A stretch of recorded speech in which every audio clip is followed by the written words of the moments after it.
Welcome back to my channel wisdom academy.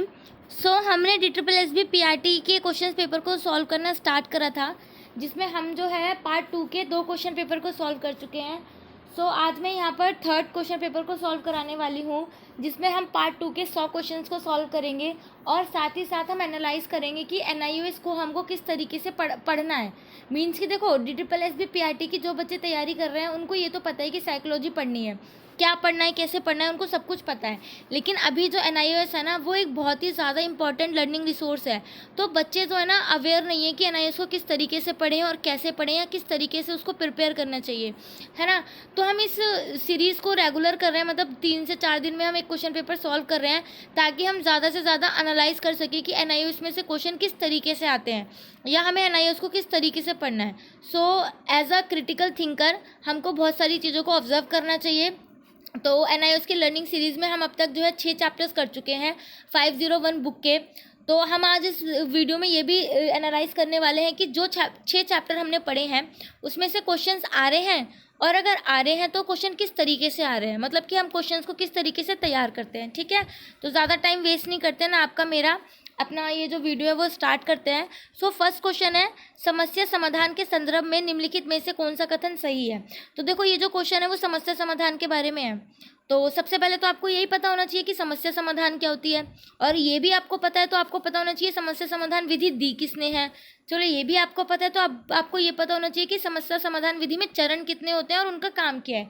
ठीक है, तो इसमें डायरेक्ट क्वेश्चन नहीं पूछा हुआ, एप्लीकेशन बेस्ड क्वेश्चन पूछा हुआ है। तो फर्स्ट क्या है, देखो, फैब्रिक्स ने एक मार्ग नियोजन कार्य का उपयोग किया, जिसमें बच्चों को एक मार्ग तैयार करने के लिए कहा गया था, जो बिना किसी पश्चपथन या बैक ट्रैकिंग के एक निर्दिष्ट सेट को पुनः प्राप्त करने की अनुमति देगा। ठीक है, इसने क्या करा, एक नियोजन कार्य बनाया है, पूरा अच्छा सा रास्ता वास्ता बनाने के लिए दिया, और बच्चों को कोई ट्रैकिंग वगैरह के बिना एक पूरा सेट बनाया है कि तुम कैसे अपनी इस प्रॉब्लम का सॉल्यूशन ढूंढोगे। सेकंड है, गोवेन और रोगोफ ने एक बैलेंस बीम का उपयोग करते हुए समस्या समाधान की क्षमता को समझाने का प्रयास किया। बीम उपयोग करके समस्या समाधान की क्षमता को समझा रहे हैं। तो अब इसमें से कौन सा सही है, तो देखो इसमें ना पहला सही होगा। क्यों, अगर आपने समस्या समाधान विधि के चरण पढ़े हैं तो आपको पता होगा कि प्रॉब्लम को ढूंढना, प्रॉब्लम का समाधान ढूंढना, वैकल्पिक हल ढूंढना, उसके लिए कार्य नीतियाँ बनाना, उसको पूरा करना। और उसमें टीचर क्या करता है, बच्चों के सामने प्रॉब्लम्स प्रोवाइड करता है, बट वो आंसर नहीं रख देता डायरेक्ट, या उनकी हेल्प कर सकता है, बस डायरेक्ट नहीं करता वो तो। और सेकंड में तो क्या कर रहे हैं कि डायरेक्ट समस्या समाधान विधि को समझा रहे हैं, ठीक है, उसकी क्षमता के द्वारा। तो इसमें से इसलिए केवल फर्स्ट इसका आंसर होगा। ठीक है, देखो सेकंड क्वेश्चन है, which of the following initiate the birth process. Birth process के लिए हमको क्या क्या चाहिए होता है, फोर्टल, पिट्यूटरी और एडर्नल सिस्टम। देखो, रिप्रोडक्शन के लिए ये दोनों ही चीज़ें ज़रूरी हैं, ये बर्थ प्रोसेस के लिए हमें दोनों ही चाहिए। ठीक है, नेक्स्ट है, बॉम्ब्रिट के मॉडल के संदर्भ में कौन सा युग्म सही ढंग से सुमेलित है। अब देखो, अगर आपने पढ़ा होगा, मतलब अब अभी आप पढ़ोगे, जिसने नहीं पढ़ा और जिन्होंने पढ़ा है बहुत अच्छी बात है, उसने हमने बॉम्ब्रिट का मॉडल पढ़ा था। तो बॉम्ब्रिट ने ना 4 तरीके के माता पिता डिस्क्राइब करे हैं, पेरेंटिंग जो है ना 4 तरीके की डिस्क्राइब करी है, उसमें से ही 2 ऑप्शन दे दिए। अब हमें बताना है कि कौन सा सही है कौन सा नहीं। ठीक है, मल्टी ऑप्शन है ये क्वेश्चन। अब जैसे कि ये सत्तावादी माता पिता, मूल्य नियंत्रण और निर्विवाद आज्ञाकारिता। देखो ये लाइन बिल्कुल ठीक है। ये जो सत्तावादी माता पिता होते हैं ना, बहुत स्ट्रिक्ट होते हैं, बच्चों के ऊपर अपना कंट्रोल करना चाहते हैं, जो सही है वही करोगे, जो गलत है नहीं करोगे, मतलब उनके ऊपर अपनी विशेष थोपते हैं, जो उनको सही लगता है वो सारी चीज़ें थोपते हैं, वहाँ पे बच्चे का कोई प्लेस नहीं होता, उसको सत्तावादी माता पिता बोलते हैं। अभी आप पढ़ोगे। अनुज्ञातात्मक माता पिता क्या होते हैं, एक बच्चे के व्यक्तित्व को महत्व देते हैं लेकिन सामाजिक बाधाओं पर भी जोर देते हैं। देखो नहीं, ये नहीं है, एक स्टेटमेंट तो इसमें से ठीक है लेकिन दूसरी इन्होंने गलत कर दी, तो ये अनुज्ञानात्मक माता पिता नहीं है। अनुज्ञानात्मक बहुत बढ़िया होते हैं, पढ़ोगे आपको पता चलेगा, तो वो डिस्कस नहीं करना है, क्वेश्चन को डिस्कस करते हैं। तो इसका आंसर होगा केवल एक ही सही ढंग से सुमेलित है। ठीक है, नेक्स्ट क्या है, dash is the first step in self concept development in which the child labels himself और herself correctly and start to categorise others accurately as male और फीमेल। इसमें क्या होता है, मतलब हमसे पूछा है कि ये कौन सी आइडेंटिटी है जिसमें बच्चा अपने आप को लेबल करने लगता है कि हाँ वो लड़का है या लड़की। ठीक है, वैसे इस क्वेश्चन का आंसर आप जब भी कर दोगे अगर आपने NIOS नहीं पढ़ा है, क्योंकि इसके ऑप्शंस बहुत इजी हैं, है ना। तो देखो क्या ऑप्शन है, रिलीजियस आइडेंटिटी, रिलीजियस में क्या है, हिंदू मुसलमान ईसाई ये करते हैं। कल्चरल आइडेंटिटी क्या है, जातियाँ जिसमें बढ़ जाती हैं। नेशनल आइडेंटिटी, किस देश का है तू।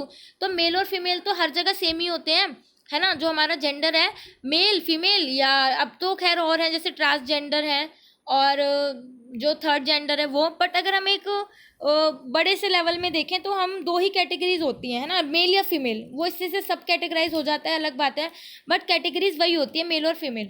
तो ये अमेरिका में भी वही सेम रहेगी, चाइना में भी सेम रहेगी, और हर जगह ये सेम रहेगी। इनका कोई रिलीजियस, नेशनल, कल्चरल, इन सभी एक्टिविटीज़ से कुछ लेना देना है नहीं, आइडेंटिटीज से। तो वो क्या होता है, जो होता है जब हम अपने आप को मेल और फीमेल से लेबल करते हैं, तो ये होता है जेंडर आइडेंटिटी, है ना। जेंडर आइडेंटिटी, जेंडर से तो पता चलेगा लड़का या लड़की, हम खुद अपने आप को लेबल करते हैं। लाइक हम माई सेल्फ बोलते हैं तो उसमें सेकंड लाइन यही होती है, I am Komal, my name is, I am a girl, है ना। हम अपने आप को खुद ही तो लेबल कर रहे हैं। तो एज अ ये मेल और फीमेल में जब लेबल कर रहे हैं तो क्या ये जेंडर आइडेंटिटी है। हर बच्चे के पास उसकी जेंडर आइडेंटिटी होती है, वो कुछ भी हो सकता है, बट सबके पास उसकी जेंडर आइडेंटिटी होती है, ठीक है। नेक्स्ट है, in the constant of studying infant perception who was the pioneer of the visual preference method. देखो इन्फेंट परसेप्शन, इन्फेंट क्या होता है, जो बच्चा बिल्कुल जस्ट नया नया पैदा हुआ होता है ना, उसे इन्फेंट वाला बोलते हैं। तो ये जो स्टडिंग इन्फेंट परसेप्शन के बारे में किसने सबसे ज़्यादा स्टडी करी थी या फिर विजुअल प्रेफरेंस मेथड दिया था, तो ये रॉबर्ट फेंच ने दिया था। बताओ, एक लाइन उठा ली है बस सुनाइए उसकी, और उसमें एक लाइन में से क्वेश्चन बना दिया। अब कौन इतने ध्यान से पढ़ेगा कि मतलब एक वर्ड आंसर कर दे, बाकी जिसने पढ़ा होगा वो कर लेगा। अब देखो, पियाजे ने प्रतीकात्मक खेलकूद को कितनी अवस्थाओं में विभाजित किया है, ये हमें भी पता है। ये जो सेकंड वाली है प्री कंसेप्शनल स्टेज, उसको पियाजे ने दो पार्ट में डिवाइड करा है। एक तो है 2 से 4 और 4 से 6, है ना। 2 से 4 और 4 से 6 दो में बांटा है, पूर्व और उत्तम या उत्तर कह सकते हैं। तो इसका आंसर है fourth. Dash refers to the existence of more than one level of government in the country. ये बहुत तरीके का होता है, मोनार्की, एनार्की, ये सब। तो अभी हमसे क्वेश्चन ये पूछा है, इसको हम वन वर्ड सब्स्टिट्यूशन भी ऐसा कह सकते हैं। तो देखो इसमें क्या है, dash refers to the existence of more than one level of government in the country. एक कंट्री के अंदर ही जब वन लेवल से ज़्यादा की गवर्नमेंट होती है ना, तो उसको हम फेडरलिज्म बोलते हैं। इंडिया में फेडरलिज्म नहीं है, लेकिन अमेरिका में फेडरलिज्म है। चलो मैं इसको थोड़ा सा एक्सप्लेन करती हूँ, so that you will be more careful when you will study GK और एन SST, then it will help you. Like देखो, हमारी जो गवर्नमेंट है वो यूनियन गवर्नमेंट है ना। यूनियन गवर्नमेंट है और उसकी पावर हमने दो में बांट रखी है, सेंट्रल गवर्नमेंट और स्टेट गवर्नमेंट में।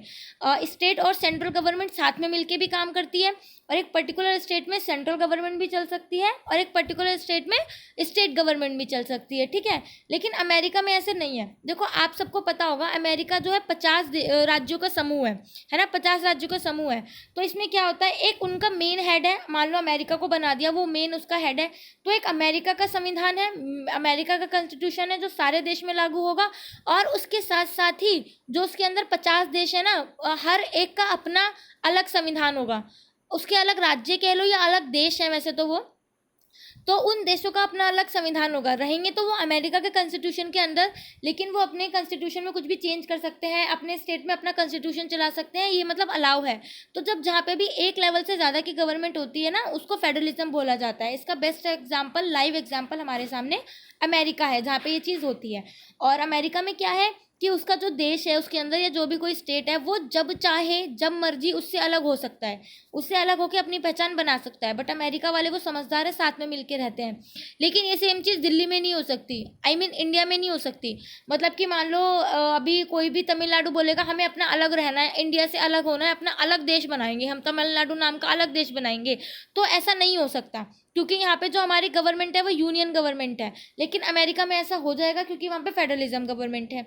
इंडिया में कोई भी बंदा आ तो अपनी मर्जी से सकता है, लेकिन फिर वो जा ही नहीं सकता। एक बार अगर हम लोग कोई भी दिल्ली इंडिया से जुड़ गया तो वो अलग नहीं हो सकता। भले ही स्टेट के अंदर टुकड़े हो जाएंगे, जैसे कि आंध्र प्रदेश में तेलंगाना और आंध्र प्रदेश में डिवाइड हो गया, ठीक है, इट्स फाइन, अंदर ही देश के अंदर टुकड़े हो जाएंगे, लेकिन देश से अलग तुम नहीं हो सकते हो। हमारे इंडिया में जुड़ने का तो, हमारे कॉन्स्टिट्यूशन में जुड़ने का तो प्रावधान है, लेकिन अलग होने का नहीं है। हम अलग नहीं हो सकते, ठीक है।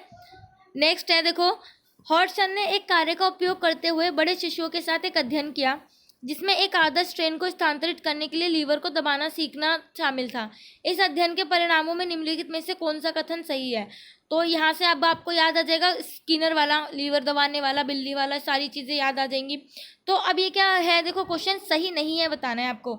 9 महीने के बच्चे 6 सप्ताह के लिए अपने पिछले अधिगम को याद करते हैं। एक बात बताओ, 9 महीने का बच्चा जो अभी ठीक से चलना फिर नहीं सीख रहा होगा, उसका लैंग्वेज डेवलपमेंट भी नहीं हुआ, उसके तो थॉट्स ही नहीं है, तो वो कुछ सोच कैसे सकता है। 1 साल तक बच्चा तो सिर्फ अपने सेंसेस का ही तो यूज़ करता है, तो ये बच्चा याद कैसे कर लेगा, है ना, लर्न बुद्धि कैसे याद कर लेगा, तो ये तो गलत है। अब ये क्या है, 18 महीने के बच्चे 14 सप्ताह के लिए अपने पिछले अधिगम को याद करते हैं।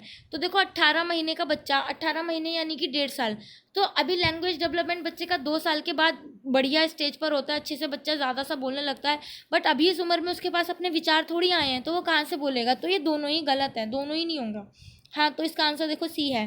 ठीक है, अब देखो हम ये पढ़ते हैं, शिशु श्रवण दृश्य समन्वय के संदर्भ में निम्नलिखित में से कौन सा कथन सही है। सुनने वाली बातों पे ध्यान देना है कि क्या सही है। अब देखो, जब बच्चा किसी ध्वनि को सुनता है तो आंखें इस तरीके से उन्मुख होंगी जैसे कि दृश्य वस्तु को उसके स्रोत पर खोजा जा रहा हो। हाँ देखो, ऐसा होता है कभी कभी। मान लो आपको कोई स्टोरी सुना रहा है, या मान लो आप क्लास में बैठे हुए पढ़ रहे हो और आपकी टीचर सामने ब्लैक बोर्ड पे पढ़ा रही है, तो आपको पता है अपने आप ही आपकी आंखें कभी छोटी होने लगेंगी कि जैसे आप ध्यान से ब्लैक बोर्ड पे पढ़ने की कोशिश कर रहे हो, या एकदम से आपके ना बोहे ऊपर चढ़ जाएंगी, या आपका मुंह बन जाएगा, मतलब कुछ आपका फेस ना जेस्चर लेने लगेगा। लाइक ये क्या होता है कि मतलब आंखें घूमने लगेंगी, आप उस तरीके से आंखों को रोटेट करो कि जैसे आपके दिमाग में इमेज बन रही है। तो ये क्या होता है कि हाँ, वो सारी जो है ना, हम माइंड मैपिंग कर रहे हैं अपने दिमाग में, उस चीज़ की मैपिंग कर रहे हैं कि हाँ ऐसा हुआ होगा, ऐसा ही होगा, अपने आप ज़्यादा सुनने के लिए हो रहे हैं। तो ये कथन तो ठीक है, हम कभी कभी ऐसे करते हैं, हो जाता है। सेकंड क्या है, बटरवर्थ और कैस्टिलो ने अपने अध्ययन में पाया कि नवजात ध्वनि के स्रोत को देखता था। शिशु श्रवण दृश्य, बटरवर्थ और कैस्टिलो ने, मुझे ये नहीं पता कि उन्होंने इस पर अध्ययन करा था नहीं करा था, कि नवजात ध्वनि के स्रोत को देखता था ऑब्वियसली। बट जैसे कोई बच्चा पैदा होगा या जो भी है, उसके बाद अगर हम कुछ बजाएंगे एकदम से वो साउंड की तरफ अट्रैक्ट करेगा ना। बट इसका आंसर है केवल एक। तो हो सकता है जो बटरवर्थ और कैस्टिलो है ना, ये नाम सही ना हो, इसकी जगह किसी और ने स्टडी करी हो। ठीक है, या जो भी होगा अभी हम NIOS में पढ़ेंगे, 3rd बुक में है 503 में। ठीक है, नेक्स्ट है, पहला पोस्टुरल प्रतिवर्त कितने सप्ताह में अवलोकित किया जाना चाहिए। ये पोस्टुरल है, ये भी इम्पॉर्टेंट है, अभी हम इसको NIOS में पढ़ेंगे। तो ये 28 सप्ताह में हमें अवलोकित किया जाना चाहिए। ठीक है, नेक्स्ट है, शैशवावस्था में पहुंचना और पकड़ना विकास का एक महत्वपूर्ण पहलू है। इसके बारे में निम्नलिखित में से कौन सा कथन सही है। हाँ देखो, जब हम बच्चे के सामने कोई चीज़ देते हैं, बच्चा 6 महीने का भी होगा ना, लेटा हुआ है, हाथ पैर चला रहा है, हम उसके सामने चम्मच देंगे, कटोरी या कुछ भी, कोई भी टॉयज वगैरह, तो उसको पकड़ने की ट्राई करेगा। भले ही वो खिलौना उसके हाथ में ठीक से ना आए, उसको ठीक से उसको ग्रैब ना कर पाए, बट वो उसको पकड़ने की कोशिश करता है। तो ये क्या था, पियाजे ने सोचा कि हाथ की हलचल और दृष्टि शुरू में स्वतंत्र होते हैं। हाँ, उनमें समन्वय नहीं होता, वो स्वतंत्र होता है, मतलब बच्चा हाथ कहीं चलाता है, देखता कहीं है, पर वो कोऑर्डिनेशन के साथ एकदम से पकड़ नहीं पाता। तो ये चीज़ ठीक है।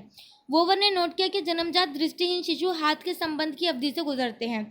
ये बात बिल्कुल ठीक है। ये वोवर ने एक प्लान, इन्होंने समझ लो एक क्या था, एक अध्ययन करा था, मतलब रिसर्च करी थी। तो ये क्या था, जो बच्चे देख नहीं पाते ना, तो उनको हाथ के संबंध की अवधि से गुजरते हैं, मतलब कि मतलब देखो, कहते हैं ना कि वो बच्चे बहुत ज़्यादा अटेंटिव होते हैं, मतलब ईयर उनके बहुत ज़्यादा फ्री होते हैं, बहुत ज़्यादा खुले होते हैं, कि वो बहुत ज़्यादा अटेंटिव होते हैं। तो ऐसा बिल्कुल होता है, क्योंकि उनके बच्चे ना वो हाथ की स्टेजेस से गुजरते हैं, कि मतलब पहले तो देखो नए नए हाथ पैर चलाएंगे, बट फिर वो वस्तु को महसूस करना शुरू कर देंगे कि वस्तु यहाँ है। तो जैसे होता है कि मान लो कोई बच्चा देख नहीं सकता, बट वो एकदम करेक्ट उसी जगह पे हाथ रखेगा जहाँ पे वस्तु है, बट इससे पहले ना उनको बहुत सारी प्रैक्टिस करनी पड़ती है, जो जब वो शिशु होते हैं तब वो धीरे धीरे धीरे उस सिचुएशन पर आ पाते हैं, एकदम से नहीं आ जाते। ठीक है, तो ये चीज़ ठीक है, दोनों ही सही है। नेक्स्ट है, एक माता पिता परिवार के संदर्भ में निम्नलिखित में से कौन सा कथन सही है। एक माता पिता परिवारों में बच्चे दो माता पिता परिवारों की बच्चों की तुलना में सामाजिक और शैक्षिक रूप से अच्छा प्रदर्शन करते हैं। एक माता पिता परिवारों में बच्चे दो माता पिता परिवारों के बच्चों की तुलना में, नहीं ऐसा ज़रूरी थोड़ी है, ऐसा तो कुछ भी हो सकता है ना। अब ऐसा तो कुछ भी ज़रूरी थोड़ी है, जिसका एक बच्चा हो वो भी इंटेलिजेंट हो सकता है, मान लो किसी के दोनों भी ना हो, तो ये तो ऐसा सही है। देखो सेकंड पढ़ते हैं, एक माता पिता परिवारों में बच्चे अपने दम पर अधिक होते हैं, उनके पास घर की जिम्मेदारी अधिक होती है। तो हाँ, ये बात सही है।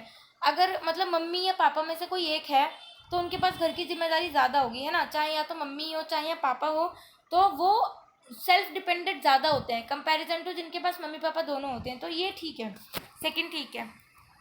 अब ये तो आपको पता है, पूर्व परिचालन के तंत्र में 3 माउंटेन टास्क को किसने विकसित किया था? पूर्व परिचालन नाम आ रहा है, प्री वाले स्टेज वाला, पियाजे ने दिया था ये, ठीक है। Who wrote the book the moral judgemental of the child? ये तो आपने जब पियाजे की थ्योरी पढ़ी होगी, obviously cognitive development of child, उसमें सबसे पहले आपको यही लाइन बताई होगी कि इसने मोरल जजमेंट की जो इसकी बुक है उसमें इसने 4 स्टेजेस बताई गई हैं, तो इसकी बुक थी the moral judgement of the child, ये पियाजे की थी। नेक्स्ट है, इन द पियाजे theory the limitation of thinking in the pre operational stage are the best illustrated by children performance in revolution task, construction task, conservation task and position task. देखो, अगर हम comparison करें जो हमने पियाजे की theory पढ़ी हुई है, तो रिवोल्यूशन, कंस्ट्रक्शन, पोजीशन, इन पोजीशन तो खैर वर्ड उसमें यूज हुआ है, बट रिवोल्यूशन और कंस्ट्रक्शन का तो कोई लेना देना है नहीं, ठीक है। तो हमारे पास 2 ऑप्शन बचते हैं, कंजर्वेशन और पोजीशन। कंजर्वेशन आपको पता है कि पतले में ज़्यादा लगना, मोटे में ना लगना। पोजीशन टास्क वो क्लासिफिकेशन वाले में यूज हुआ था। तो अब देखो क्वेश्चन क्या है, इसको अच्छे से पढ़ते हैं। In the Piaget theory, the limitation of thinking in the professional stage are the best illustrated by children performance in। तो thinking का जिसमें हम यूज़ कर रहे हैं तो वो हमारी obviously conservation task है कि बच्चे को सोचने पे मजबूर कर दे कि हाँ इस दोनों में बराबर पानी था, और एक में मोटे में कर दिया, एक में पतले में कर दिया, तो क्या ये अब बराबर है या कितना डिफरेंस है, क्या नहीं, तो इसमें आएगा कंजर्वेशन टास्क, ठीक है। नेक्स्ट है, which of the following baby motor development is correctly matched with their month, ठीक है। Lift hands up when prone, second month, हाँ बच्चा उठाने लगता है, दूसरे महीने में भी उठाने लगता है, फर्स्ट में ही हो जाता है बट सेकंड में उठाने लगता है। Rolls from side to side, fifth month, yes दोनों करेक्ट है। ये आप इसमें पढ़ेंगे, आप फिजिकल डेवलपमेंट जो होता है बच्चे का उसमें हमने ये पढ़ना है, तो बिल्कुल ठीक है। आपने देखा होगा कोई भी इन्फेंट चाइल्ड होता है पहले तो सीधे सीधे बैठा होता है, लेटा होता है, बट 2, 3, 4 महीने का वो जैसे ही होता है, आप उसको सुलाओगे कहीं और आपको घूम घूम के पलट के मिलता कहीं और है सोता हुआ, तो वो ये होता है, ठीक है। Rolls from side to side. Next है, खेलकूद के संदर्भ में निम्नलिखित में से कौन सा कथन सही है? बेलेस्की और अधिकांश ने पाया है कि कहीं ना कहीं 12 से 18 महीने की आयु के बीच बच्चे प्रतीकात्मक तरीके से वस्तुओं के साथ खेलना प्रारंभ करते हैं। ये पता है ब्रूनर की थ्योरी है, वो थी ना 3, उसने आइकॉनिक स्टेज दिए, सिंबॉलिक स्टेज दिए, ये वो है, उसने आपको रिलेट करना है, तो उसने इसके लिए एज दी हुई है, तो 0 से 2 साल तक के बच्चे सिंबॉलिक वाली स्टेज में आते हैं, प्रतीकात्मक, तो पहला ऑप्शन तो यहीं से ठीक बन जाता है। फिर क्या है, स्लेट ने बच्चों को घर पर अकेले और अपनी माता के साथ खेलते हुए अवलोकित करा, तो देखो इसके यहाँ पे सेकेंड स्टेज की बात हो रही है, वो बच्चा बिल्कुल आराम से कर लेगा यहाँ पे, जिसको ब्रूनर की थ्योरी पता है और वो यहाँ से रिलेट कर सकता है, कोई प्रॉब्लम नहीं है। ओ कैनल और बेर्थन ने 20 और 28 महीने की आयु में खेलने के दौरान बच्चों की प्रतिक्रियाओं की तुलना माता के सुझावों से की। 28 महीने यानी बच्चा कितने साल का हो गया, 2.5 साल का करीब हो गया है ना। तो ये सेकेंड स्टेज की बात कर रहा है, और थर्ड आता है आइकॉनिक स्टेज। आई तो ये तीनों ही ठीक है, खेलकूद के बारे में तीनों ही ये चीज़ें ठीक है, ठीक है। नेक्स्ट है, अपने स्वयं के संवेग को समझने से बच्चों को डैश में मदद मिलती है। सामाजिक परिस्थितियों में अपने व्यवहार के, स्वयं के व्यवहार का मार्गदर्शन करने में और भावनाओं के बारे में बात करने में, दोनों ही में ही हम कंट्रोल कर सकते हैं इमोशंस, ठीक है। नेक्स्ट है, परोपकारिता के संदर्भ में निम्नलिखित में से कौन सा कथन सही है? ये सामाजिक उन्मुख व्यवहार का दिल है, सही बात है। हम समाज के लिए हमारा क्या सोचते हैं, क्या दिल में है हमारे, वो ऑब्वियसली उसका है। सेकंड है, ये वह व्यवहार है जिसका उद्देश्य आंतरिक दिलचस्पी से बाहर और बाहरी नाम की अपेक्षा के बिना दूसरों की मदद करना है। बिल्कुल परोपकार कर रहे हो, अगर आप किसी की हेल्प कर रहे हो, पहली बात तो देखो, अगर आप किसी की हेल्प कर रहे हो कि वो बदले में आपकी हेल्प करेगा, तो ये कोलवर्क की थ्योरी के अंदर आएगा, तो जो छोटे बच्चे करते हैं, या फिर ये होती है सेल्फिशनेस कि हाँ बदले में हमें कुछ मिलेगा, बट आपकी इसमें किसी की हेल्प करने की ज़रूरत नहीं है, मतलब आपका अंदर से हेल्प करने का मन है नहीं है, बट आप इनकेस किसी को प्रॉब्लम में देखते हो और आप उसकी हेल्प करते हो, तो आपने बाहरी बिना किसी इनाम की लालच में करा कि हाँ भाई मुझे अब इनाम मिलेगा, बट आपने करा और ये आपकी दिलचस्पी थी, ना होते हुए भी आपने करा, तो ये दोनों ही ठीक है, ठीक है। कुछ इजी हैं ये तो क्वेश्चंस, देखो बहुत इंपॉर्टेंट है, बहुत बहुत बहुत बहुत। मस्तिष्क के विकास के संदर्भ में निम्नलिखित में से कौन सा कथन सही है? नवजात शिशु के मस्तिष्क का औसत वजन 450 ग्राम होता है, ये बिल्कुल बिल्कुल लाइन ठीक है। हमको एग्जैक्ट डाटा याद करना पड़ेगा, और इसके बाद आगे और भी बताया हुआ है कि लड़कियों में बॉयज़ के कंपैरिजन में 50 ग्राम दिमाग कम होता है, लेकिन उस दिमाग को यूज़ वो लड़कों से ज़्यादा करती हैं, क्योंकि जब बता भी ये 13-14, आपने सुना है माधुरी दीक्षित का ऐड देखा होगा कि 50% तक 90% दिमाग का डेवलपमेंट हो जाता है, तो जब एक ये पीक पर पहुंच जाता है डेवलपमेंट, तो लड़कों का जो औसत वजन है दिमाग का वो 1400 ग्राम होता है, बट लड़कियों का 1350, बट स्टिल लड़कियां उनसे ज़्यादा यूज़ करती हैं। ठीक है, तो ये पहले तो लाइन ठीक है।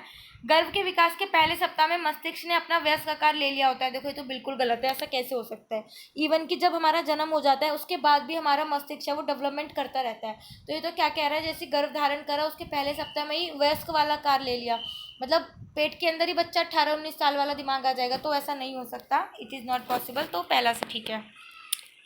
नेक्स्ट है, निम्नलिखित में से कौन सा सही ढंग से सुमेलित है। Maria Montessori, Casa dei Bambini का सिद्धांत और अभ्यास इन्होंने दिया है। यस, इन्होंने मोंटेसरी स्कूल की स्थापना भी करी है। जॉन डेवी ने शिकागो में एक प्रारंभिक स्तर की प्रयोगशाला स्थापित करी थी, आपको पता ही होगा, बताने की जरूरत नहीं है, दोनों ठीक है, ये भी आप अच्छे से कर लोगे। समावेशी शिक्षा के क्या लाभ है, व्यक्तिगत सिद्धांतों को बढ़ाना और ध्यान रखने वाला कक्षा का वातावरण। यस, दोनों ठीक है। Which of the following is the role of teacher in the construction of knowledge of a student? Providing authentic task? Yes, अच्छी बात है, दे दो। Encourage them to raise intelligent questions? Yes, very nice, फालतू के question ना पूछो, intelligent पूछो, good. Fostering reflective practice? बिल्कुल, रिफ्लेक्टिव प्रैक्टिस तो बिल्कुल करवानी चाहिए, तीनों ही ठीक है, ठीक है, nice. Arrange the given steps involved in the demonstration method of teaching in the correct order and select the correct combination.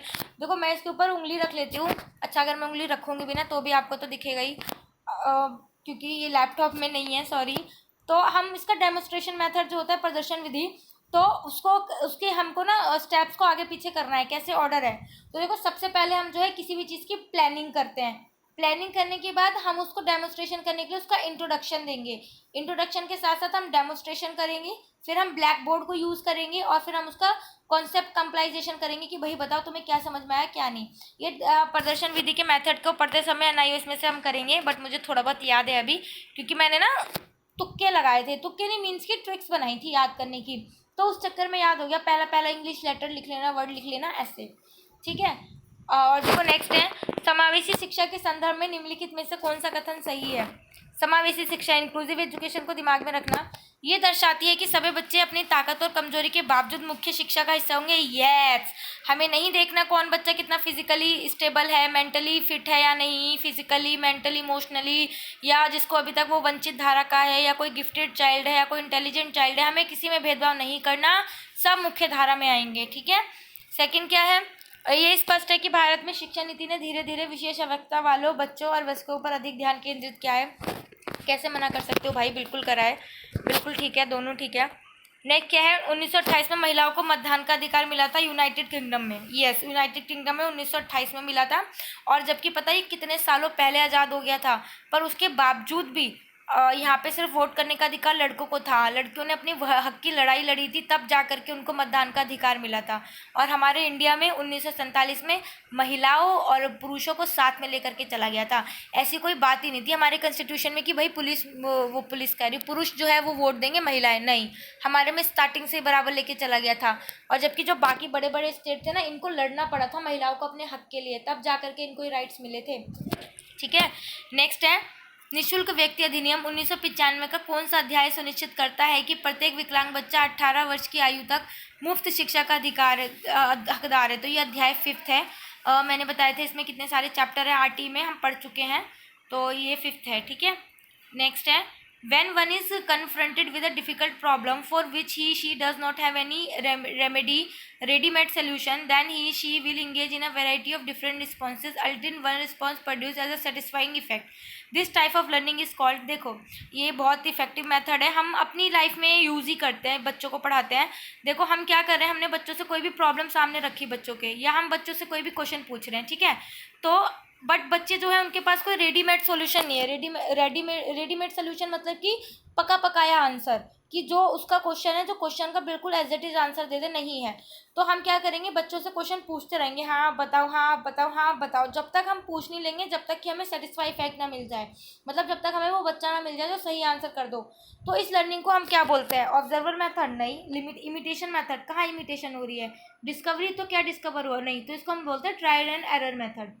Try and error learning है कि ट्राई और एरर से हम सीख रहे हैं, ठीक है। अब देखो, छात्र में बैठने की व्यवस्था से एक क्रियाकलाप से दूसरे क्रियाकलाप में भिन्न हो सकती है, बिल्कुल सही बात है। तो ये बहुत सारे मेथड्स भी थे, आपने पढ़ा होगा, आपकी एनआईओएस की बुक में ही डिफरेंट तरीके के ग्रुप में बिठाने के लिए चित्र भी हैं आपके साथ। ये किस बुक में मैं भूल गई। तो ये कह रहे हैं समूह प्रतियोगिता के लिए आप किसके लिए यूज़ करोगे, मतलब आपको क्या करना है, आपको ग्रुप कंपटीशन कराना है ग्रुप के लिए, तो आप किस तरीकों को बिठाओगे, अर्धवृत्ताकार यानी कि सेमी सर्कल। अगर आप सेमी सर्कल बिठाओगे तो एक ही ग्रुप तो बैठ पाएगा पूरी क्लास में, बाकी बच्चों का क्या। फिर है संपूर्ण वृत्ताकार, अगर आप पूरा ही गोलाकार में बिठाओगे तो ग्रुप कहाँ से बना। इसमें ना ब्रांच बिठाते हैं, ब्रांचेज में बिठाते हैं, मतलब ग्रुप बना देते हैं 3-3 4 के, और अलग अलग कोनों में अलग अलग बिठा देते हैं 4-4 5-5 बच्चों को, तो वो ग्रुप उसके लिए था। वैसे ये माइंड पे बेस्ड क्वेश्चन था, ठीक है। भारतीय स्वतंत्रता का पहला युद्ध किस वर्ष लड़ा गया था, तो बता एसएसटी का क्वेश्चन है ये। बट 1857 की क्रांति को हम पहली क्रांति मानते हैं जो इंडियंस ने अंग्रेजों के खिलाफ लड़ी थी आज़ाद होने के लिए, तो 1857। और ऑप्शन से भी आप कर दोगे, 1857 याद रहेगा, कोई टफ नहीं है। मान लो उसमें और दे देते आपको भारत छोड़ो आंदोलन, दांडी यात्रा, तो मे भी आप कंफ्यूज हो सकते थे, बट ये ऑप्शन इजी हैं। नेक्स्ट है, निम्नलिखित में से कौन सा लैंगिक अर्थ शब्द का प्रतिनिधित्व करता है। घरेलू काम को महिलाओं का काम माना जाता है, एग्जैक्टली किसने कहा है कि ये काम सिर्फ लड़कियों का ही है, लड़कियां ही घर में काम करेंगी, जबकि लड़कियां तो बाहर भी काम करती है, फिर उन्हें घर पे भी आके काम करना पड़ता है। लेकिन सेम ऐसा पुरुष के साथ नहीं होता, भले वो औरतों से कम टाइम के लिए काम करके आ रहे हैं बाहर से, लेकिन वो घर के काम को हाथ में लगाएंगे, तो क्या ये लैंगिक अंतर ही तो है। ऐसा कहाँ लिखा है कि घर के काम सिर्फ मर्द औरतें ही करेंगी, ठीक है। घर से बाहर कोई भी काम लड़कों के लिए माना जाता है, यस बिल्कुल ठीक है, दोनों ही ठीक है। कोई भी बाहर का काम है, बैंक है, मजार जाना है, कुछ भी, तो लड़के लाएंगे। किसने कहा है, लड़कियां तो उनसे अच्छा कर लेती हैं, ये तो बार्गेनिंग भी नहीं कर पाते। हम लोग तो कितनी बढ़िया बढ़िया बार्गेनिंग करके पैसे बचा लेती हैं। सो ये था। नेक्स्ट है, निम्नलिखित में से कौन सा कथन सही है। जेंडर एक सामाजिक सांस्कृतिक संरचना है, यस भाई यस सही है ये बिल्कुल। लाइन सामाजिक संरचना है, ये अपने आप ही मिली हुई है, कोई किसी का रोल नहीं है। जेंडर व्यवस्थित है, यस लड़का लड़की। लिंग स्तरीय नहीं है, स्तर में थोड़ी बटा है कि कोई आधा लड़का होगा आधा लड़की और ये सब नहीं, तो फर्स्ट एंड सेकेंड ठीक है बस। नेक्स्ट देखो, एक शिक्षक किसी भी परिचित खेल में पाठ्यचर्या संबंधी अवधारणाओं को एकत्रित कर सकता है और छात्रों को वह कक्षा में खेलने के लिए प्रेरित कर सकता है। शिक्षण की पद्धति निम्नलिखित में से कौन सा लाभ प्रदान करेगी। ये उन्हें भविष्य में कठिन कार्यों को पूरा करने में मदद करेगा, हाँ बिल्कुल हो सकता है, बट हमें खेल खेलना है। ये शारीरिक कार्यों को बाधित करेगा नहीं, इससे छात्रों पर नियंत्रण स्थापित होगा नहीं, एकाग्रता अधिक होगी लेकिन थकान नहीं होगी। मेन मोटिव अभी स्कूल में हमारा यही है, ठीक है। नेक्स्ट क्या है, in group learning the grouping of students can be done in which of the following ways. Grouping by choice, yes अपने आप चूज कर लो, आपकी मर्जी है। हम ग्रुपिंग को भी पढ़ेंगे, ये टॉपिक इंटरेस्टिंग है, जब एनआईओ से पढ़ोगे ना इसको आप सेल्फ स्टडी करने में भी मजा आएंगे, ये टॉपिक्स अच्छे हैं। फिर है group by ability, yes ability के हिसाब से हम ग्रुप बना सकते हैं। ग्रुपिंग बाय इंटरेस्ट, यस हम ऐसे भी बना सकते हैं, ठीक है, कि आप अपनी मर्जी से चुन लो। एबिलिटी का मतलब क्या है कि बच्चों की उसके अनुसार, मतलब क्षमता के अनुसार ग्रुप बना देना, बट ये थोड़ा नेगेटिव इम्पैक्ट डालता है। बाकी ग्रुपिंग बाय इंटरेस्ट वो भी ठीक है, तीनों ही पार्ट है वैसे तो, इनको डिटेल में अभी नहीं पढ़ते। नेक्स्ट है, भारतीय संसद के संदर्भ में कौन सा कथन सही है। इसे 1947 के बाद बनाया गया था, यस भारतीय संसद और हमारा जो संविधान है वो 1950 में बनकर तैयार हुआ था। संसद के चुनाव राज्य विधानमंडल की तरह ही होते हैं, हाँ जैसे विधानमंडल में चुनाव होते हैं वैसे उसमें लेजिस्लेटिव असेंबली, लेजिस्लेटिव असेंबली। संसद न्यायपालिका के अधीन आती है, नहीं। संसद जो है एक अपना अध्यक्ष स्वतंत्र तंत्र है। संसद के अंदर 3 लोग आते हैं, लोकसभा, राज्यसभा और उपराष्ट्रपति। यह न्यायपालिका का कोई लेना देना नहीं है इसमें। नेक्स्ट है, निम्नलिखित में से कौन सा निःशुल्क और अनिवार्य शिक्षा का अध्याय में शामिल नहीं है। 7th में देखो आरटीई कितनी डिटेल में हमको इसके लिए डिस्कस करनी पड़ेगी। शिकायतों को दूर करना, निर्देश जारी करने की शक्ति, छात्र शिक्षक अनुपात, इसमें नहीं आता। तो इसमें क्या नहीं आता, फर्स्ट एंड थर्ड नहीं आता। निर्देश जारी करने की शक्ति है, यानी ये जो अध्याय 7 होगा ना, फिर ये राज्यों से संबंधित होगा, क्योंकि राज्यों के पास ये शक्ति होती है निर्देश जारी करने की, ठीक है। Which of the following excepts are correct with respect to article 15 of the Indian constitution. तो इंडियन कॉन्स्टिट्यूशन 15 क्या कहता है कि किसी भी व्यक्ति से किसी भी आधार पर जाति, रंग, रूप, भेदभाव, लिंग, जन्म के स्थान आदि के स्थान पर भेदभाव नहीं किया जाएगा। तो पहले तो लाइन ठीक है। फिर है people should be prohibited on using of public wells, sorry, तो ये चीज़ गलत है, ये थोड़ी ना है। अगर तुम हमसे बराबर का यूज़ कर रहे हो तो हमें मना क्यों कर रहे हो पब्लिक वॉल यूज़ करने के लिए। सेकेंड है, people should be given space privilege on the basis of their class, yes ये भी आर्टिकल 15 के अंदर है।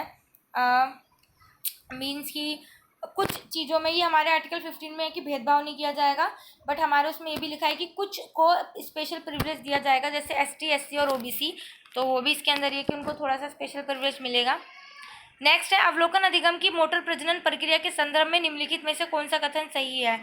एक व्यक्ति को उसके द्वारा किए जाने वाली क्रिया के लिए बुनियादी आवश्यकता होनी चाहिए। यस, तभी आप लोग कुछ काम करोगे अगर आपको बुनियादी ज़रूरत होगी। अभी आपको नौकरी चाहिए, इसलिए आप ये वीडियो देख रहे हो, इसलिए आप पढ़ रहे हो। बार बार देखी गई क्रियाओं के अनुक्रम का अभ्यास करें। यस, प्रैक्टिस करनी है आपको। अभी हम अवलोकन वाला पढ़ेंगे। ये बंडूरा ने दिया है ना, अवलोकन और लर्निंग ऑब्जर्विंग मेथड। तो उसमें इसके चार प्रोसेस हैं, बट वो बहुत इंपॉर्टेंट है। उसको करना, उसको पढ़ना, फिर उसको मोटिवेट होना, फिर करना, और फिर बार बार उससे रिपीट करना। पढ़ेंगे डिटेल में। You might have observe that in a class there are some students who learn more quickly while others learn slowly.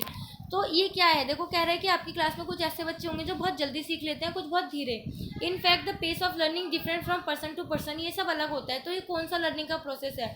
तो ऑब्वियसली लर्निंग इज इंडिविजुअल। हर एक, everyone is individual, right? Everyone is different from each other. हम सब एक दूसरे से अलग है, हमारी पर्सनैलिटी अलग है, इंडिविजुअल अलग है। तो ये लर्निंग ऑफ इंडिविजुअल है कि हर बच्चा अपने तरीके से सीखता है, ठीक है?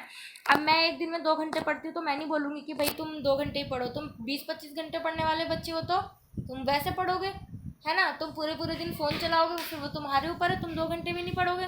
तो ये सब इंडिविजुअल पर डिपेंड करता है। नेक्स्ट है, किस कथन के द्वारा कई विकासशील देशों ने विकलांग छात्रों को मुख्यधारा स्कूलों में शामिल करने को देने के लिए अपनी नीतियों में सुधार करना स्टार्ट करा था? तो ये सलाहकार स्टेटमेंट थी 1994 की। नेक्स्ट है, एक इलेक्ट्रॉनिक उपकरण है जो डेटा लेता है और फिर प्रोसेस करता है, आउटपुट देता है और आउटपुट को स्टोर करता है। तो ऑब्वियसली कंप्यूटर, क्योंकि डीवीडी कोई इलेक्ट्रॉनिक उपकरण नहीं है।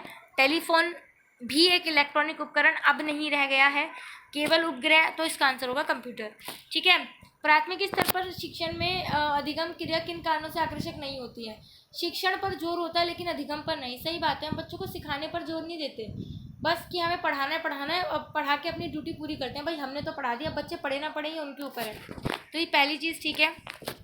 सेकंड है, स्कूली गणित का अधिगम नीरस, उबाऊ, अरुचिपूर्ण और अरूढ़िवाद हो जाता है। सही बात है, मैथ्स में इतना ज़्यादा इंटरेस्ट नहीं लेते, जबकि मैथ्स तो मेरा फेवरेट सब्जेक्ट है। इतना इंटरेस्टिंग सब्जेक्ट है ना कि बच्चों को आसानी से सिखाया जा सकता है। बट वही है, इतना ज़्यादा बोरिंग बच्चों को बना देते हैं। स्टार्टिंग से ही बच्चों को कोई क्रेज ही नहीं रह जाता मैथ्स में, स्टार्टिंग से ही बोरिंग लगता है। और वो यही सेम चीज़ 12th तक लगने लगती है, 10th तक पहुँच जाती है, और उसके बाद तो बच्चों को लगता है 11th 12th में मुझे तो मैथ्स लेनी नहीं है भाई, मेरे से मैथ्स नहीं होती। तो ये इसका ना मेन रीज़न यही है कि बेसिक पे बच्चों को ध्यान नहीं दिया जाता, इसलिए किसी भी चीज़ का निचोड़ बेसिक ही है। चलो ये तो आप लोग कर ही लोगे। किसका संयोजन सही नहीं है? संक्रिय अनुकूलन इवान पावलोव गलत है, ये BF स्किनर ने दिया है, और शास्त्रीय अनुकूलन इवान पावलोव ने दिया। तो ये दोनों ही गलत है, एक दूसरे के नाम अलग अलग दे रखे हैं। इन NCF 2005 it has been categorized stated that the elementary level teaching must be learner centered और टीचर सेंटर्ड। भाई अब तो हर जगह बच्चों का ही बोलबाला है, टीचर तो कहीं कुछ है ही नहीं, ना मारेगा ना कुछ करेगा ना फेल करेगा। अब सारी एजुकेशन लर्नर सेंटर्ड है। तो the answer one will be the answer, second will be the answer. Next one, which of the following combination is not correct about the Piaget's stages of cognitive development? Okay, formal operation, no language and no thought. ओहो, जब आप 12 साल से ऊपर के हो गए, आप किशोरावस्था में आ गए, तो क्या आपके पास आपकी कोई लैंग्वेज ही नहीं होगी, कोई विचार ही नहीं होंगे शेयर करने के लिए? इसमें तो बल्कि इस उम्र में तो आपका कोई बेस्ट फ्रेंड बन जाता है, जिससे आपको सारी बातें बतानी होती है, छोटी से छोटी बातें शेयर करनी होती है ना? तो पहले ही गलत है। अब आगे के क्वेश्चन पढ़ने की ज़रूरत है, चलो पढ़ लेते हैं। सेंसरी मोटर में no idea of objective reality. Sensory motor में कोई ऑब्जेक्ट रियलिटी का आइडिया नहीं होता। सही बात है, नहीं होता। Pre optional inability to conservation नहीं कर पाते हम प्री ऑप्शनल स्टेज में। और कंक्रीट ऑपरेशनल में अंडरस्टैंडिंग ऑफ नंबर्स बहुत बढ़िया से आने लगती है। तो सारी चीज़ें ठीक है। फर्स्ट आंसर होगा कि जो कि गलत है, हमसे नॉट पूछा है, नेगेटिव में आंसर रहेगा। नेक्स्ट है, किस पाठ्यचर्या संगठन ने प्राथमिक स्तर पर पर्यावरण अध्ययन के लिए एक भाग के रूप में विज्ञान शिक्षण की सिफारिश की थी?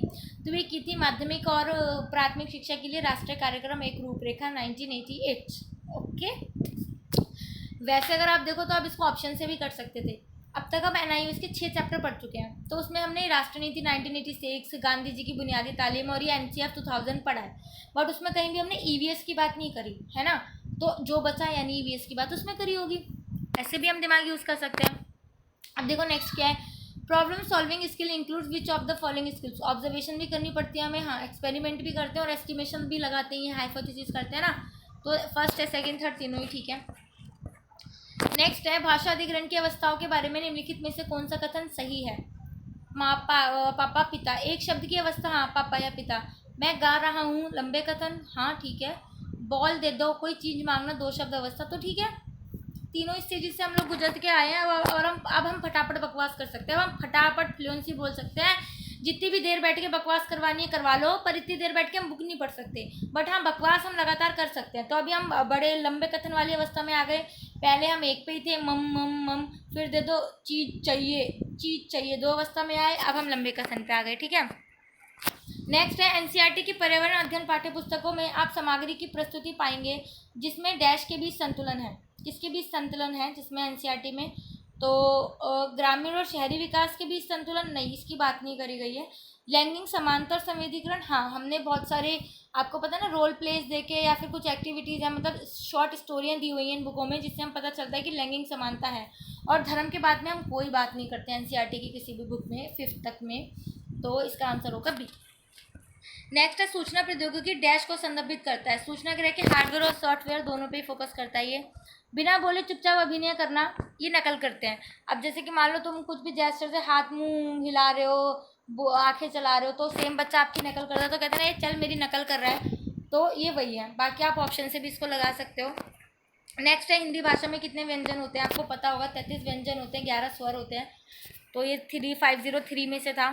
किस आयु समूह में बच्चा न केवल एक भाषा बल्कि 2 से 3 भाषाओं के व्याकरण को समझने में सक्षम होता है? तो ये जो बच्चे की स्टार्टिंग एज होती है ना, जहाँ बच्चे का लैंग्वेज डेवलपमेंट स्टार्ट होता है, तो देखो एक 3 साल का बच्चा फ्लुएंटली बोल सकता है, फ्लुएंटली बात कर सकता है, उसका लैंग्वेज डेवलपमेंट बहुत अच्छे से हो जाता है। इवन बच्चे तो अब बहुत ज़्यादा स्मार्ट हो गए हैं, 2-2.5 साल के बच्चे पटर पटर बोलते हैं बहुत अच्छे से। तो ये जो स्टार्टिंग का टाइम है ना, तो इस टाइम पे बच्चों को जितनी भी लैंग्वेज सिखाई जाएंगी वो बहुत जल्दी ग्रैब कर लेगा, तो ये स्टार्टिंग वाला टाइम है। नेक्स्ट है सामाजिक डैश प्रमुख रूप से हमारे भाषा उपयोग करने के तरीके में देखे जाते हैं। देखो अंतर भी और स्तरीकरण भी है, कहीं पर कुछ बोला जाता है कहीं पर कुछ, और बोलने के तरीके में भी डिफरेंट होता है, तो दोनों ही हैं। नेपाली भाषा को किस संविधान संधि नियम के द्वारा से भारतीय संविधान की 8वीं अनुसूची में शामिल किया गया था? तो देखो ये 71वां संविधान संशोधन अधिनियम था। इसको याद करने का तरीका बताती हूँ। पहले तो था 21वां संविधान संशोधन के द्वारा हमारी भाषाएं जोड़ी गई थी, फिर ये नेपाली भाषा जोड़ी गई थी, 3 भाषाएं जोड़ी गई थी, और नेपाली, मणिपुरी और कोंकणी एक साथ जोड़ी गई थी। कब? 71वें संविधान संशोधन के द्वारा 1992 में। तो मैंने नमक से याद करा हुआ है, नेपाली, मणिपुरी और कोंकणी। इसके बाद जो है 92 संविधान संशोधन के द्वारा 4 जोड़ी गई थी, बोडो, डोगरी, संथाली, मैथिली। बोडो, डोगरी, मैथिली, संथाली 4 भाषा एक साथ जोड़ी गई थी, वो 2002 में जुड़ी थी। है सिंधी को सबसे पहले 21वें संविधान संशोधन के द्वारा 21 सिंधी को जोड़ा गया था। तो ये कुछ भाषाएं जो बाद में जुड़ी थी, देखो उसमें से क्वेश्चन बन गया, तो ये जो है याद करके जाना है। अभी 22 भाषाएं हैं करंट में। निम्नलिखित में से कौन से युग्म भाषा के संदर्भ में सही ढंग से सुमेलित है? ये 503 में से है क्वेश्चन। प्रसंग क्या है? परिवार, मित्र और पड़ोस। नहीं। तो स्वाभाविक प्रसंग, स्कूल, शिक्षक और सामग्री। नहीं। अभी ना हमको डिटेल में पढ़ना है कि प्रसंग क्या है। तो जब प्रसंग क्लियर हो जाएगा फिर तो हम ये लगा ही लेंगे कि प्रसंग वसंग क्या है, ये सब कुछ है ना। अब देखो नेक्स्ट क्या है। भौतिक विज्ञान के प्रत्येक क्षेत्र में गणित विभिन्न परिघटनाओं जैसे कि डैश को समझाने में महत्वपूर्ण भूमिका निभाता है। ठीक है, तो हम ना इसके ऑप्शंस नहीं देखते, देख लिए वैसे तो चलो अब, बट अब कोई नहीं करते हैं। तो किसमें मैथ, जब भौतिक विज्ञान पढ़ रहे हैं यहाँ पे, फिजिक्स है बेसिकली, भौतिक विज्ञान है ना, फिजिक्स होती है शायद, तो हम यंत्र भी पढ़ते हैं, ध्वनि भी पढ़ते हैं, रासायनिक प्रतिक्रियाएं भी पढ़ते हैं, रोशनी भी पढ़ते हैं, सारी चीज़ें हैं। ठीक है, चारों ही आएंगी। अब देखो लेखन के संदर्भ में निम्नलिखित में से कौन सा कथन सही है? कॉपी करना, ट्रेस करना और अक्षरों के आकार बनाना हाथ से लिखने का भी अभ्यास है। हम बच्चों को ABCD डॉट डॉट डॉट लगा के देते हैं और कहते हैं फहराओ, तो इससे बच्चों को लिखने का तो अभ्यास करवा रहे हैं। कंप्यूटर के काम के लिए अक्षरों को ढूंढना कीबोर्ड कौशल को विकसित करने और पहचानने का विषय है। सही बात है, जब हम कीबोर्डिंग करते हैं, खैर मैं तो बहुत बुरी हूँ कीबोर्डिंग में, बहुत ज़्यादा वर्ड पर मिनट आता है मेरा, बाकी बहुत बच्चे अच्छे होते हैं, तो वो जब ये ढूंढते हैं तो ये कीबोर्ड कौशल है, कीबोर्डिंग स्किल है उनकी है ना। नेक्स्ट है which of the following pair is correctly match in the concept of computer. Computer के लिए कौन सा सही है? Storage, performing operation like arithmetic operation. नहीं, स्टोरेज में नहीं, अर्थमेटिक प्रोग्रेशन है तो हम बेसिक जो प्लस माइनस मल्टीप्लाई डिवाइड होती है वो चीज़ करते हैं। प्रोसेसिंग क्या है? Process of saving data permanently. Yes, आपने सुना है ना, कंप्यूटर के अंदर की memory, read only memory, random access memory, तो ये प्रोसेसिंग है, इसका काम है सेविंग डाटा परमानेंटली। कंट्रोल क्या है? Controlling of all operations. नहीं, कंट्रोल यूनिट होती हैं, अलग अलग कंट्रोल यूनिट होते हैं, ALU भी कंट्रोल यूनिट है, CPU में कंट्रोल यूनिट है, अलग अलग होती हैं बहुत सारी, ऑल ऑपरेशन को नहीं कंट्रोल कर सकते। तो नेक्स्ट पे आते हैं। निम्नलिखित में से कौन से गणित के प्रमुख उद्देश्य हैं? चिंतन और तर्क की शक्तियों का विकास करना, दैनिक जीवन की गतिविधि गणितीय समस्याओं को हल करना, हाँ। बच्चों को शिक्षा के लिए तैयार करना, तीनों ही है, ठीक है। ठीक है, नेक्स्ट है पाठ्यचर्या गतिविधियों में शैक्षिक मूल्य होते हैं, तो वह मूल्य क्या होते हैं? वाद विवाद और मौखिक के माध्यम से अभिव्यक्ति में सुधार होता है, यस। बोलना सीखते हैं, कॉन्फिडेंस गेन करते हैं। नाट्यकरण द्वारा इतिहास के शिक्षण को बल मिलता है, हाँ। अगर हम बच्चों को अकबर, जहांगीर, राजा इनका रोल प्ले करवाएंगे तो बच्चे ज़्यादा सीखेंगे, अदरवाइज हिस्ट्री बहुत बोरिंग लगती है सबको। नेक्स्ट है परियोजनाएं प्रत्यक्ष अधिगम अवसर प्रदान करती हैं, यस करती हैं। Direct learning, serious direct learning होती है, तो ये ठीक है। नेक्स्ट क्या है? Hurlock suggested different periods with in the adolescence Spain, which of the following period is correctly match with an average space, तीनों ही ठीक है इसका, तीन ही तो दिए इसने, तीन ही दिए इसने, प्री एडोलसेंस, अर्ली एडोलसेंस और लेट एडोलसेंस। एडोलसेंस को यहाँ इसने बांटा है, उनके लिए डीप स्टडी करी, तो तीनों इसके ठीक है, ये ठीक है। नेक्स्ट है स्वच्छ शौचालय और मूत्रालय के संदर्भ में स्कूल अधिकारियों की क्या भूमिका है? उचित locking system, bolt and handle, बिल्कुल। टॉयलेट ब्लॉक को दिन में 2 बार साफ करना चाहिए, बिल्कुल, बहुत गंदगी हो जाती है नहीं तो। शौचालय और मूत्रालय शारीरिक रूप से विकलांगों के अनुकूल नहीं होने चाहिए, भाई कैसी बात कर रहे हो, गलत बात है यार, वो नहीं यूज़ कर पाएंगे तो क्या फ़ायदा, बिल्कुल उनके अनुकूल होना चाहिए, थर्ड नहीं आएगा। स्वच्छता सुविधा को, भूजल को संदूषित नहीं करना चाहिए, हाँ भाई खराब मत करो उनको, तो तीनों वाला ठीक है। सृजन उस अस्तित्व को बुला रहा है जिसका पहले कोई रूप या विशेषता नहीं थी, ये कथन किस प्रसिद्ध द्वारा उद्धृत किया गया था? हर्बर्ट रीड, ये आपकी 50 बुक का है, ब्लॉक 3 का है, जिसमें पर्सनैलिटी के बाद जो चैप्टर आता है क्रिएटिविटी, उसमें बहुत सारी डेफिनेशन दी हुई हैं अलग अलग उनकी, उसमें से एक डेफिनेशन पूछी हुई है। नेक्स्ट है which factor effect diet, diet को कौन कौन से फैक्टर जो है हमारी इफेक्ट करते हैं? Climate factor, health status and growth, बिल्कुल करते हैं।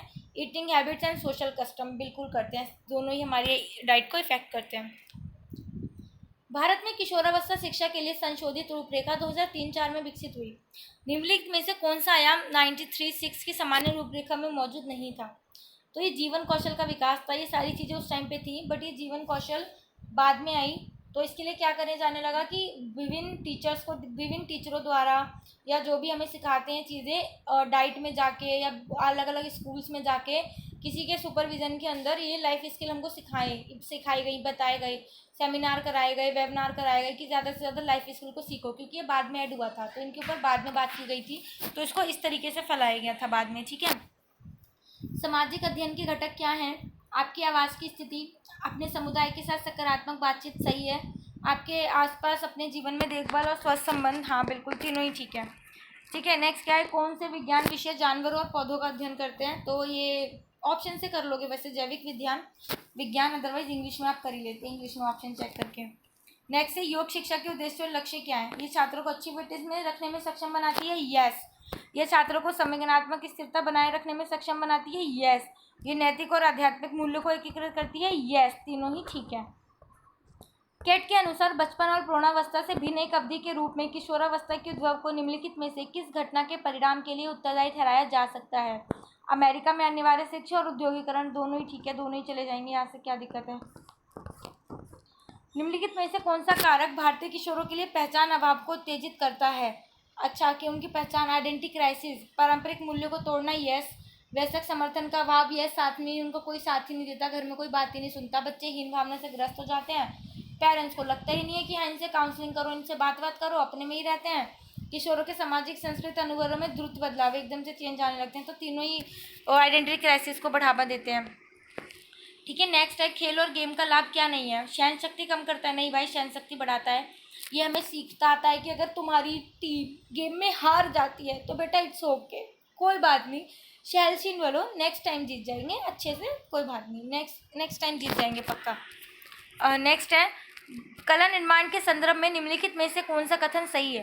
कला निर्माण, आई हेट ड्राइंग, इतनी बुरी है ना मेरी ड्राइंग, मतलब बुरी से भी बुरी है, क्या एक्सप्लेन किया जाए, इतनी ज़्यादा बुरी है मेरी ड्राइंग, बट कोई बात नहीं, हमने पढ़नी है, हम पढ़ रहे हैं। तो कला के निर्माण में क्या कथन सही है? ये मस्तिष्क के विकास में मदद करता है, हाँ भाई करता है, तभी तो हम कला निर्माण करा रहे हैं, हमारे विभिन्न आयामों को खोलता है हमारे दिमाग के, है ना भाई, ऐसे पढ़ो, ऐसे करो, वैसे। और ये छात्र की सौंदर्यपरक संवेदनाओं को कम करता है, नहीं, फर्स्ट ठीक है इसका। विच of the following is the contemporary topic of visual art? Photography, computer art, video film, दोनों ही तो आते हैं विजुअल आर्ट में। उचित जल निकासी व्यवस्था के लिए स्कूल अधिकारियों द्वारा निम्नलिखित में से कौन सा कदम उठाया जाना चाहिए? जल जमाव से बचने के लिए पाइपलाइनों की नियमित मरम्मत भाई करवाते रहने चाहिए, और क्या करवाओ। अधिक प्रकाश प्रभाव देने के लिए कक्षाओं में दीवारों पर द्रुत रंग के पेंट होने चाहिए। नहीं भाई, लाइट करो ना, लाइट कलर के पेंट करोगे तो ज़्यादा प्रकाश आएगा। वैसे तो फिर कमरा बड़ा वैसा लगने लगेगा ना, डार्क डार्क सा, अंधेरा कम लगेगा। द्रुत नहीं, लाइट रंग के पेंट होने चाहिए। दूसरा सही नहीं है भाई। रुकावट से बचने के लिए स्थायी निकाह और नालियों की नियमित सफाई बिल्कुल करवाओ भाई। यौवन का वृद्धि में तेजी जैसे शारीरिक परिवर्तनों की सूचना देता है। लड़कियों में वृद्धि में तेजी लगभग 10 से शुरू होती है, 10 से 12 वर्ष में। लड़कों से 2 वर्ष पहले स्टार्ट हो जाती है, लड़कियों में 10 से 12 वर्ष के बीच में होती है। All the types of system except dash are defined in the Brun-Ferenc ecological theory। अच्छा, ये सारे जो है ब्रोन फ्रेनर की सिस्टम में थे, बस एक नहीं था। तो meso system, micro system, Chrono system थे, बस सोशियो सिस्टम उसमें नहीं था। आपने अगर ब्रोन फ्रेनर की स्टोरी करी हुई है तो अच्छी बात है, नहीं करी तो फटाफट कर लो, सारे सिस्टम पढ़ लो, माइक्रो मैक्रो छोटा बड़ा सब पढ़ लो। खराब स्वास्थ्य कई कारणों से अधिगम को कम करता है, बिल्कुल। निम्नलिखित में से कौन से वे कारण हैं? प्रतिदिन स्कूल में बिताए गए कम अधिगम क्षमता। और क्या, अगर आप बीमार हो तो आप स्कूल जाओगे? आपके सर में दर्द है, पेट में दर्द है, मन करेगा स्कूल में जाने का? नहीं। बेड में पढ़ के मोबाइल चलाने का मन करेगा। और जो छोटा बच्चा 6ठी 7वीं 8वीं क्लास का हर बच्चा जो अब इंस्टाग्राम आईडी 3 इंस्टाग्राम आईडी बना के घूम रहा है, तो वो इंस्टा ज़्यादा यूज़ करेगा बजाय स्कूल जाने के। तो ये होगा, एक तो बीमार रहोगे तो, और कम दैनिक उपस्थिति, परसेंटेज कम रहेगी आपकी अटेंडेंस, तो दोनों ही ठीक है। एक फुटबॉल टीम में गोलकीपर को छोड़कर कितने खिलाड़ी होते हैं? देखना, फुटबॉल, क्रिकेट, बास्केटबॉल, इन सब में 11 खिलाड़ी होते हैं, गोलकीपर को हटा दो तो 10 हैं। बास्केटबॉल में 11 नहीं होते, सॉरी, बास्केटबॉल में 7 होते हैं। According to Kurt Lewin, an adolescent between the 2 words is an marginal man. Kurt Lewin ने कहा है कि एडोलसेंट के बीच में 2 वर्ड्स होते हैं, जो होता है मार्जिनल मैन। ओके। एक शिक्षण संस्थान डैश द्वारा बहुत अधिक प्रभावी होता है, संस्कृति और जलवायु दोनों। मान लो संस्कृति हमारी बहुत अच्छी, स्कूल जा रहे हैं, बट मान लो वहाँ पे रोज़ बाढ़ आ रही है, रोज़ अकाल पड़ रहा है, या रोज़ बारिश आ रही है, तो कहाँ से ज़्यादा स्कूल जाओगे? वहाँ जलवायु पे भी तो डिपेंड करेगा ही। What do be mean by the right kind of education? Right kind of education का मतलब है कि बच्चों को तमीज़ सिखाओ, अच्छे से उन्हें पढ़ाओ लिखाओ, बढ़िया से, बदतमीजी मत करने दो। तो अकर्निंग ऑफ इंटेलिजेंस, यस, इंटेलिजेंट बनाओ। फॉस्टरिंग ऑफ इंटीग्रेटेड लाइफ, एक इंटीग्रेटेड लाइफ जियो यार। जरूरी थोड़ी जिसके 90% आ रहे हैं वही बढ़िया इंटेलिजेंट है, 50% वाले को कुछ नहीं आता। नहीं, ऐसा कुछ नहीं है भाई, सब बराबर है आज के टाइम पे। Which of the following activities can be organize in the school? हम क्या क्या एक्टिविटीज़ स्कूल में ऑर्गेनाइज कर सकते हैं, उस हिसाब से सोचना। Program related to cleanness activities, yes, बच्चों को लगा दो, चलो क्लास की सफाई करके दिखाओ फटाफट। कौन अपने इस क्लास को साफ रखता है, कौन अपने एरिया को साफ रखता है। नेक्स्ट है organize interviews of artisans, yes, बच्चों के सामने इंटरव्यू लेके आओ डिफरेंट आर्टिशियन का, आर्किटेक्ट का, पेंटर का, डॉक्टर का, टीचर का, so that they will be also motivate to be some of them, to be like some of them, they will try harder to achieve their goals, है ना। Interviews organise करने से। Organise health campaign, भाई कहाँ से हम health campaign organise करेंगे? वैसे कुछ मिलता है नहीं, मतलब कहाँ से, हमको इतनी नॉलेज थोड़ी है कि हेल्थ कैसे ऑर्गेनाइज करी जाती है, और सारी चीज़ें नहीं कर पाएंगे।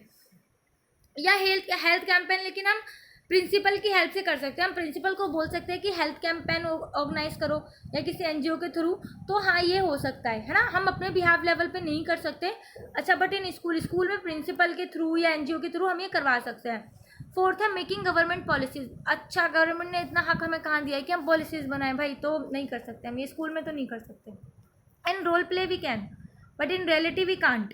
नेक्स्ट है which of the following pair is correctly matched, जो करेक्ट मैच है, ठीक है। Repair pipeline to stop insect breeding, नहीं, रिपेयर पाइपलाइन का मतलब है कि पानी वानी सही से आए, ब्लॉकेज ना हो जाए, है ना। Use disinfectant to avoid casualty, नहीं, ये तो गलत है ना। डिसइंफेक्टेंट का मतलब क्या होता है? क्या कोई मुझे प्लीज़ बताएगा? मुझे इसका मतलब नहीं पता। नेक्स्ट है regular cleaning to avoid blockage, तो हाँ ये ठीक है ना, रेगुलर क्लीन कराओ ताकि ब्लॉकेज ना हो। Cover drains to avoid blockage, नहीं, नालियों को ढकने से ज़्यादा ब्लॉकेज हो जाएगी, ना कि कवर करने बिना उसके। नेक्स्ट है शिक्षकों की भूमिका के संदर्भ में निम्नलिखित में से कौन सा कथन सही है? एक शिक्षक स्कूल प्रणाली में एक महत्वपूर्ण भूमिका निभाता है, हाँ, और क्या। एक शिक्षक स्कूल में एजुकेशनल एक्टिविटीज़ के लिए रिस्पॉन्सिबल होता है, यस, बिल्कुल होता है, दोनों ठीक है। भारत में सामुदायिक परियोजना क्या है? भारत में सामुदायिक परियोजना? समुदाय उपलब्ध संसाधनों की पहचान और उपयोग करता है, हाँ ठीक है। महत्वपूर्ण निर्णय आमतौर पर राज्यसभा में संसद के मंत्रियों द्वारा लिए जाते हैं। तो पहले केवल एक ठीक है। और सामुदायिक परियोजना सिर्फ राज्यसभा द्वारा नहीं लिए जाते, लोकसभा के द्वारा भी तो लिए जाते हैं। राज्यसभा में तो कुछ सिलेक्टेड कैंडिडेट्स होते हैं जो उनके द्वारा भेजे गए होते हैं, बट लोकसभा में तो हमारे द्वारा भेजे गए कैंडिडेट्स होते हैं ना, जो कि एक सामुदायिक परियोजना है। तो यहाँ पे राज्यसभा नहीं है ना, होगा लोकसभा होता तो ये ठीक होता। ठीक है, नेक्स्ट है कार्य शिक्षा के कार्यान्वयन में निम्नलिखित में से कौन सा उद्देश्य शामिल है? क्षमता और योग्यता बढ़ाना, बिल्कुल। समझ को बढ़ाना, यस, दोनों ठीक है। शिक्षा में कर्नाटक समुदाय भागीदारी के संदर्भ में निम्नलिखित में से कौन सा कथन सही है? संघ बिना किसी वित्तीय सहायता के बालवाड़ी चला रहे हैं। हाँ, बिना पैसा नहीं मिलता बट उन्हें चलाना पड़ रहा है। महिलाओं से मिलकर बने संघ प्राथमिक स्कूलों में बच्चों में नामांकन में सक्रिय भूमिका निभा रहे हैं। यस, दोनों ही ठीक है। ऐसा माना जाता है कि comparison to men, women are the more reliable person to teach their students. Like कि मतलब बच्चों से ज़्यादा अच्छे से कनेक्ट रह सकती है महिलाएं बॉयज़ के कंपैरिजन में, और बच्चों को ज़्यादा से अच्छा संभाल सकती है, पढ़ा सकती है प्राइमरी क्लासेस के लिए। ठीक है, अपर में तो कोई भी चलेगा बट प्राइमरी के लिए ही बात हो रही है। नेक्स्ट है कि कौन सा नेतृत्व का निर्देश है? आदर्श को अपनाने से प्रबंधन निर्णयों में शिक्षकों की भागीदारी हुई और प्रधान शिक्षक को लोकप्रिय रूप से शैक्षिक विशेषज्ञ के स्रोत के रूप में देखा जाता था। हाँ देखो, ये चीज़ तो अभी भी हमारे साथ होती है ना। मान लो प्रिंसिपल आ रहा है, वही प्रिंसिपल आ रहा है, चुप हो जाओ, चुप, बोलियो मत, प्रिंसिपल आ रहा है। तो ये क्या है, उनको मेन मतलब हेड पोस्ट के अकॉर्डिंग कह लो तो ये उनका लीडरशिप ही तो है, जिस वजह से हम ऐसा करते हैं। तो ये दोनों ही ठीक है। अनुभव के माध्यम से प्राप्त ज्ञान किताबी ज्ञान से कई अधिक श्रेष्ठ और कई गुना अधिक उपयोगी होता है। तो ये हमारे महात्मा गांधी ने कहा था। तो ये है बुनियादी शिक्षा में जब उन्होंने दी थी। नेक्स्ट है स्वयं को समझने के लिए हमें लोक, विचार, प्रकृति तीनों के बारे में पता होना चाहिए। डैश के लिए शारीरिक श्रम की आवश्यकता होती है। शारीरिक स्वास्थ्य और मानसिक स्वास्थ्य दोनों की तो होगी भाई, एक चीज़ नहीं होगी, एक होगी तो कैसे काम चलेगा। Which commission observe that teachers are the single most important element of the school system. तो नेशनल नॉलेज कमीशन आया था, उसके अकॉर्डिंग ये था। ओ माय गॉड, 52 मिनट्स हो गए लगातार बोलते हुए और ये वीडियो ख़त्म ही नहीं हो रही है। नेक्स्ट है कार्य शिक्षा की सफलता के लिए अनिवार्य कारक क्या है? देखो, अनुत्पादक अभिक्षमता, सहकारी मानसिकता, व्यापकता। हमें वर्क एजुकेशन की बात हो रही है, ठीक है, यहाँ पे वर्क एजुकेशन की बात हो रही है। तो अनुत्पादक अभिक्षमता, हम कहाँ पे जाकर के कितना उत्पाद कर सकते हैं, कितना ग्रो कर सकते हैं, को इज इट रियली मैटर्स, है ना? आई थिंक नॉट, है ना, अकॉर्डिंग टू मी नॉट। क्योंकि अब सबका लेवल जो है सीखने का, करने का, बनाने का एक जैसा नहीं होता। बट सहकारी मानसिकता कार्य शिक्षा के लिए ज़रूरी है, साथ में काम करने की। व्यापकता की, हाँ, जो भी काम हम सीख रहे हैं वो हर जगह होना चाहिए, है ना? तो इसका सेकंड और थर्ड आंसर होगा बट फर्स्ट नहीं होगा।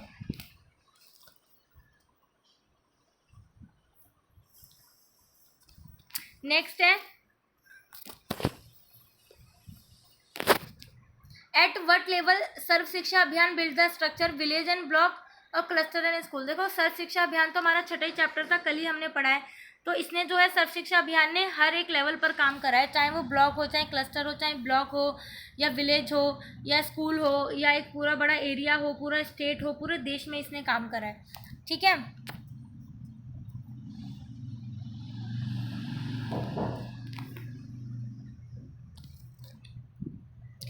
नेक्स्ट है parent teacher association ensure community ownership और कम्युनिटी पार्टिसिपेशन इन एजुकेशन, दोनों ही करते हैं जो हमारी एसएमसी होती है। शिक्षा के समुदाय के योगदान में निम्नलिखित में से कौन सा कथन सही है? और शिक्षा के समुदाय के योगदान में कौन सा कथन? वित्तीय सहायता प्रदान करना, यस। शैक्षणिक और शासनिक सहायता, यस। पाठ्यक्रम निर्धारित समुदाय थोड़ी करेगा, ये तो एनसीईआरटी जैसी बड़ी चीज़ें जो हमारी शैक्षिक संस्थान है वो डिसाइड करते हैं, टीचर डिसाइड करते हैं, तो ये उसमें से है। ठीक है, नेक्स्ट है, हम लास्ट पेज पे थे।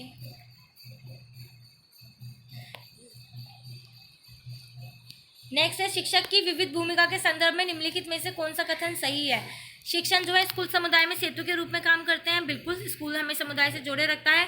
शिक्षक अपने जिले में प्रशासन प्रमुख के रूप में भी कार्य करता है। नहीं भाई, अगर एक शिक्षक को तुम जिले में प्रशासन प्रमुख बना दोगे तो वो टीचर ही क्यों रह जाएगा, वो अपनी वही जाके पोस्ट संभालेगा, उसको वहाँ पावर भी ज़्यादा मिलेगी, सैलरी भी ज़्यादा मिलेगी, इंपॉर्टेंस भी ज़्यादा मिलेगी। ठीक है, नेक्स्ट है which of the following is characteristics of management? Defined purpose, goals and outcomes, yes correct. Set policy and strategies, दोनों ठीक है ना, मैनेजमेंट तो यही काम करता है। नेक्स्ट है, डैश को प्रारंभिक शिक्षा के सार्वभौमिकरण के लिए भारत के प्रमुख कार्यक्रमों में से एक के रूप में लागू किया गया था। तो बताओ, सर्व शिक्षा अभियान या अभिभावक शिक्षक संघ? तो इसका आंसर आप सभी कर ही दोगे। सबसे पहले सर्व शिक्षा अभियान ही स्टार्ट किया गया था, बाद में इसे आरटी में मिलाया गया, और एसएमसी की भी जो है वो एसएमसी मतलब स्कूल मैनेजमेंट कमेटी की भी अनुशंसा उसमें की गई थी, आरटी में, ना कि सर्व शिक्षा अभियान में। तो पहला हमारा यही था। ठीक है, सो खत्म। आई होप आपको ये वीडियो पसंद आई होगी।